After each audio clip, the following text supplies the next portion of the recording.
سلام البنات، نتمنى تكونوا كلكم بخير وعلى خير. اليوم ان شاء الله ضمن سلسله شيوات مريم غادي نقدم لكم فرماج بالمايونيز ولا دانت فومي. تيجي زوين بزاف وساهل، تيطيب في الفران مقدم مع بطاطا مشرمله حتى هي اللي تطيب في الفران، وبريوات بنفس الحشوه باش عمرنا هاد الدجاج هذا. تيجي على هاد الشكل هذا تاع العراضات الكبار، تيجي زوين. فقط تزيدوا من الكميه تاع الدجاج الا كنتو بغيتو العراضه. وإلا كنتو اول مره تشوفوا لي فيديو ديالي غنقول لكم مرحبا بكم. ما تنساوش تشتركوا في القناه وتفعلوا الجرس باش يوصلكم كل جديد. كذلك ما تنساوش تزوروا الرابط اللي اسفل الفيديو فيه جميع الوصفات مكتوبه. وما تنساوش لي لايك، محتاجه بزاف البنات اللي لايك باش هكا يطلعوا الفيديوهات وتستمر القناه. كذلك محتاجه الدعم نتاعكم، البارطاج القناه، البارطاج الفيديوهات هكا باش تكبر القناه. ودابا ندوز لطريقه التحضير والمقادير. اول حاجه في المقادير تاع الدجاج كيف ما عودتكم دائما غادي نمشي معكم دقه بدقه باش تفهموا. اول حاجه غادي ناخذ الدجاج تنغسلوه مزيان، كي قلت لكم تنغسلوه بالملحه والحامض والبصله الحمراء وشويه تاع السودانيه، تترقدوه فيها وتغسلوه مزيان باش تحيد منه هذيك الزفوريه. تخليوه يتسخطر مزيان وتمسحوه ينشف باش تلصق فيه هاد لا ماريناد اللي غادي نديرو ليه. ثاني حاجه غادي نحتاجو 2 معالق تاع المايونيز، 2 معالق كبار. غادي نزيدو عليهم شويه تاع الملحه، وغادي نزيدو عليهم شويه تاع البزار. صافي هادو هما باش غادي نرقدو هاد الدجاج في الاول. هادو هما المقادير. دابا غادي نحرك هادشي كله تينسجم ليا مع بعضياتو وغادي نشرملو الدجاج به. غادي ناخدو هاد المايونيز والملحه والبزار، غادي نجيبو الدجاجه وغادي نشرملوها مزيان من الداخل ومن الخارج بهاد الماريناد هادي. غادي نتكو ليها الصدر كيف ما عودتكم دائما باش ندخلو فيه هادوك التوابل اللي عندنا هكا مزيان. صافي تتشرمل كامله بالخيطات والداخل وكل هاد الدجاجه باش تشرب لينا هاد التوابل هادو اللي خلطنا هنايا. دابا غادي ناخذها وغادي نغطيها نديرها في الثلاجه الليله كامله، ونعاودو ندوزو نكملو ان شاء الله. منين نجبدها نعاودو ندوزو نكملو الطريقه والمقادير الاخرى. بعد ما خليت الدجاجه ليله كامله حتى شربت هذاك المايونيز والملحه والبزار، غادي نخليها. دابا غادي ندوزو لمقادير الحشوه. مقادير الحشوه عندي نيه شعريه صغيره تاع الفيرميسيل، غادي نزيد عليها 50 غرام تاع لا دانت فومي مقطع رقيق، غادي نزيد عليها 50 غرام تاع الفرماج احمر محكوك رقيق،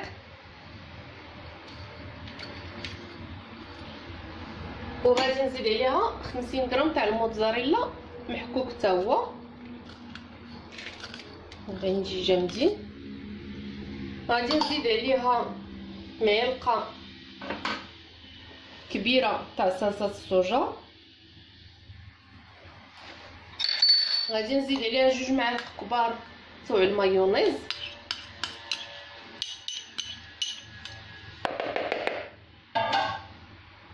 وغادي نزيد شويه تاع الملحه.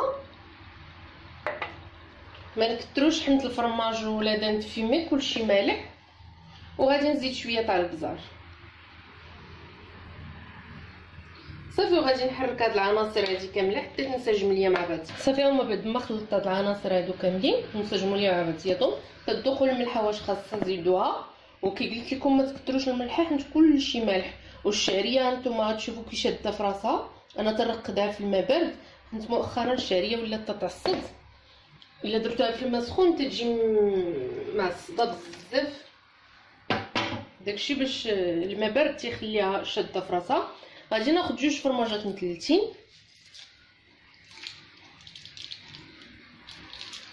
غادي نوزعهم بشكل عشوائي في وسط الدجاجه غير هكا مقطعين. صافي غادي نستمر هكا تنعمرها بالفرماج على هذا الشكل هذا. دابا غادي نجيب الحشوه وغادي نبدا نعمر في الدجاجه على هذا الشكل. غادي نعمروها مزيان، وهاد الحشوه اللي بقات غادي نخليوها نديرو بها بريوات اللي غادي نرافقوهم مع هاد الدجاجه. انا كنت صايبت الورقه قبل. دابا غادي نجيب الكردون وغادي نجمع الدجاجه، غادي نجمع الدجاجه بالكردون. كي قلت لكم هاد الدجاج تيجي زوين، جربوه ما تندموش. وهكا الا كانت عندكم عراضه غدوبلو هاد المقادير اللي عطيتكم، غادي تدوبلوهم هكا ديروا 3 دجاجات ولا 4 دجاجات. نغيروا شويه من الدجاج العادي اللي تنديرو دائما بالشرموله، طلع لينا في الراس. الانسان تيبي التغيير شويه، ما نبقاوش منحصرين في داكشي اللي مشرمل مشرمل مشرمل. هو داكشي حقيقه عنده البناتات، ولكن هكا الانسان تيبي التغيير. صافي غادي نبقى نستمر هكا ونجمع ليها الرجيلات تاعها. دابا بعد ما جمعت ليها الرجيلات تاعها غادي ناخذ عندي هنايا في المقادير، غادي ناخذ شويه تاع المطارد، جات معلقه هكا مع مرش. غادي نزيد عليها معلقه تاع الزبده، وغادي نزيد عليها واحد قطرات من صلصه الصوجا. صافي غادي نخلط هاد العناصر كامله، غادي نخليها تخلط مع بعضياتها.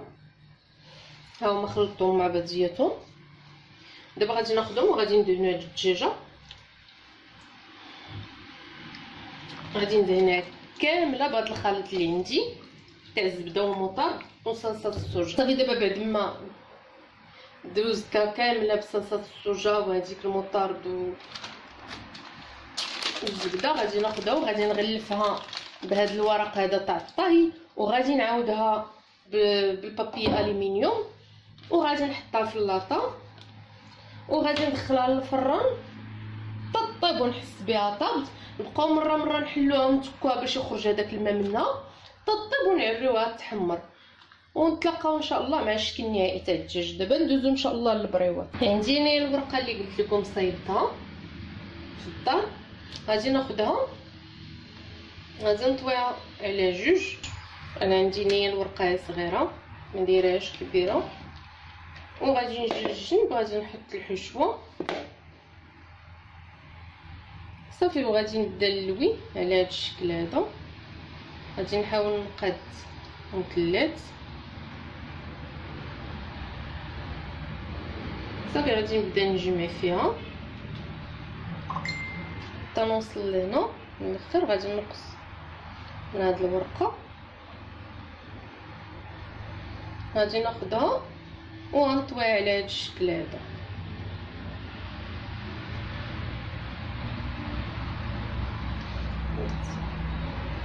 صافي حتى تنحصلوا على مثلث.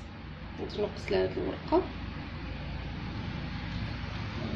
غادي نوريك عليه باش ياخد ليا الفورمه تاعت المثلث. صافي وغادي نحطو هنايا على جنب. انا غادي نبقى نستمر على هاد الشكل هذا حتى نسالي الورقه اللي عندي كامله، وندخلهم ان شاء الله للفران ورجعوا باش نوريكم البطاطا اللي غادي ترافق لينا هاد الدجاجات. في المقادير تاع البطاطا عندي هنايا كيلو الا ربع تاع بطاطا اللي شديتها نقيتها وقسمتها هكا على 4 ورقدتها في الماء والملحه لمده ليله كامله، وشديتها صفيتها. غادي نزيد عليها 2 معالق تاع المعدنوس مقطع رقيق، غادي نزيد عليها 2 معالق تاع زيت الزيتون يكونوا عامرين. غادي نزيد عليها شويه تاع الملحه، ما نكتروش حيت اصلا هي فيها الملحه في الليل مرقده فيها. غادي نزيد شويه تاع البزار، شويه تاع التحميره، اولا اللي بغا يدير حتى السودانيه تجي فيها زوينه. غادي ندير شويه تاع الثوم بودر، اللي ما عندوش الثوم بودره ممكن يدير 2 ضريصات تاع الثوم حكوهم وديروهم. غادي ندير شويه تاع الزعتر، غادي نحكو بين يديا وغادي نديرو. غادي نخلط هاد العناصر كامله حتى تنسجم مع بعضياتها. ها هي البطاطا من بعد ما خلطتها. دابا غادي ناخذ لاطه اللي فرشتها بورق الطهي، غادي نفرغ فيها هاد البطاطا اللي عندي على هاد الشكل هذا. غادي نزيد فوقها التشرميله اللي بقات، وغادي نبسعها من بعضياتها باش هكا تاخذ حقها في الطياب وطيب قد صافي. وغادي ندخلها للفران حتى طيب وتحمر، ونقدمها لكم ان شاء الله مع الدجاج والبريوات. هذا هو الشكل النهائي تاع الدجاج بعد ما خرجته من الفران. تيجي على هذا الشكل هذا، تيجي زوين بزاف لا في الشكل ولا في المذاق. وهادو هما البريوات حتى هما تيجيو زوينين بهذيك الحشوه. وبطاطا اللي صايبنا مشرمله في الفران قدمته مرافق مع الزيتون والمايونيز، وقدمته فوق فرشه تاع المعدنوس. تيبقى تزين على حسب الاختيار تاعكم نتوما وعلى حسب الذوق تاعكم. تنتمنى تجربوا هذا الدجاج هذا وينال الاعجاب ديالكم. وما تنسونيش البنات من لي لايك، محتاجه لي لايك بزاف. ما تنسونيش من لي لايك، وهكا تبارطاجيو الفيديو باش تكبر القناه. ودابا نبقى نقول لكم بالصحه والراحه.